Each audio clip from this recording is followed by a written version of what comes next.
Hello السلام علیکم. وعلیکم السلام. اور شیخ کیسے ہیں؟ جی الحمدللہ. آپ کی آواز جی آپ بتائے نہیں تھے. ارے بتائے نہیں تھے، میں تو آپ کے گاؤں کے قریب آ گیا تھا. کہاں پہ؟ ارے آپ کے بلرام پور میں ہوں میں. اچھا اچھا. تو ادھر چلا گیا تھا، اپنی ملاقات ہو جاتی. ہاں ہاں ہاں. فون تو میں آپ کو 2 دن سے کر رہا ہوں حضرت. ہاں تو وہی پروگرام میں مشغول تھا. اچھا. ادھر ہی تھا. ہاں نمبر رجسٹر نہیں تھا، کیا مسئلہ تھا؟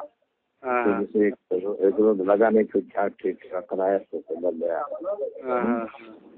اچھا شیخ، بس خیریت سے. شیخ یہ تھا معاملہ کہ ایک مسئلہ تھا، اور مسئلہ کچھ یوں ہے کہ اگر مرغی باہر گھومنے والی مرغی جیسے گاؤں میں پالتے ہیں نا، وہ اگر کسی کھانے پینے والی چیز میں اپنا چونچ داخل کر دے تو اس کے لیے شرعاً کیا حکم ہوگا؟ دیکھو اب مرغی کے 2 قسم ہے. جی. ایک مرغی جلالہ ہے، ہاں، یعنی گندگی بھی کھاتی رہتی ہے. ہاں ہاں.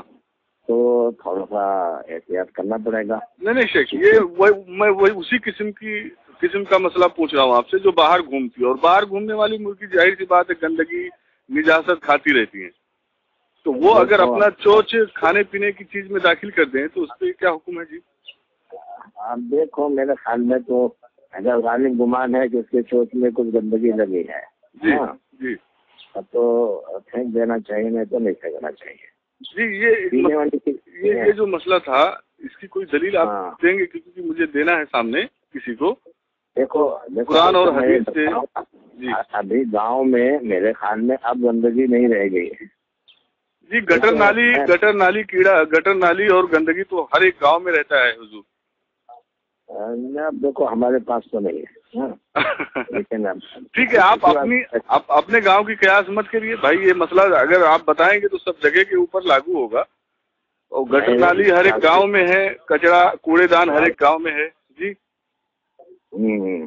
نہیں دیکھو اب اگر ایسا ہے جہاں وہ گندگی کھاتی ہے نا تو میرے خیال میں پانی وہ پھینک دینا چاہیے. جی اس کے اوپر کچھ فرمانے نبی کریم صلی اللہ علیہ وسلم یا پھر قرآن کی کچھ آیت؟ ہاں جی.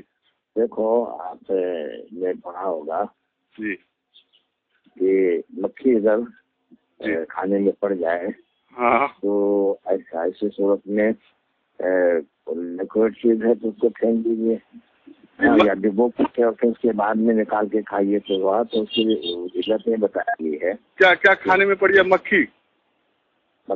ہاں اس کو ڈبوئیے اور پھر ہمت ہو تو کھا لیجیے. ڈبو کے تو اس کو پھینک کر کے اور کھانا یا شوربہ وغیرہ ہے تو کھا لیجیے. نہیں ہمت ہے تو پھر نہیں کھائیے. کیونکہ کھانے کے بارے میں اصول ہے کہ جس کو آدمی شوق اور رغبت سے کھاتا ہے وہ اس کے لیے مفید ہوتا ہے.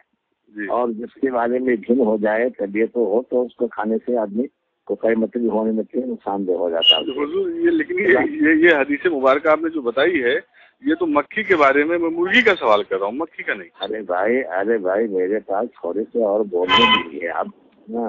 جی تو آپ سنیے اور سن لیجیے تھوڑا تھا.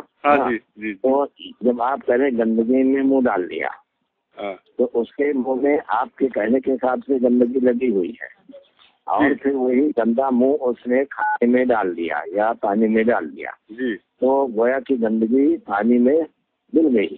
جی.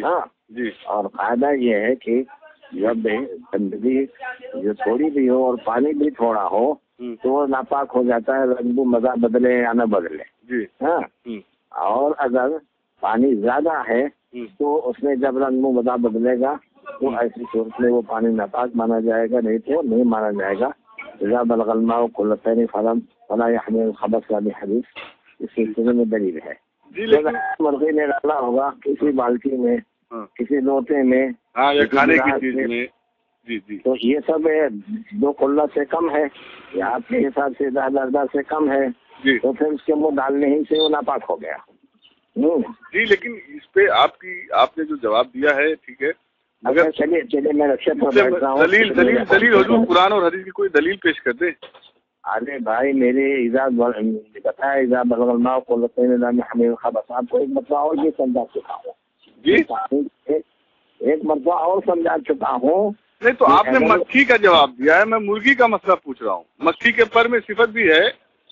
ارے مچھلی جناب وہ مرغی ہو, گندگی کی بات میں بتا رہا ہوں, اس وجہ سے آپ سے پوچھ رہا ہوں. نہیں حضور, جانور میں سب قسمیں ہیں. ابھی دیکھیے کچھ جانور کو پالنے کا حکم دیا ہے, کچھ جانور کو قتل کرنے کا حکم ہے. تو یہ مرغی ہے, کچھ جانور حرام ہے, کچھ حلال ہے. تو اب سب جانور کو ایک ہی سب میں کھڑا کر دیں گے تو کیسا چلے گا؟ جی جی.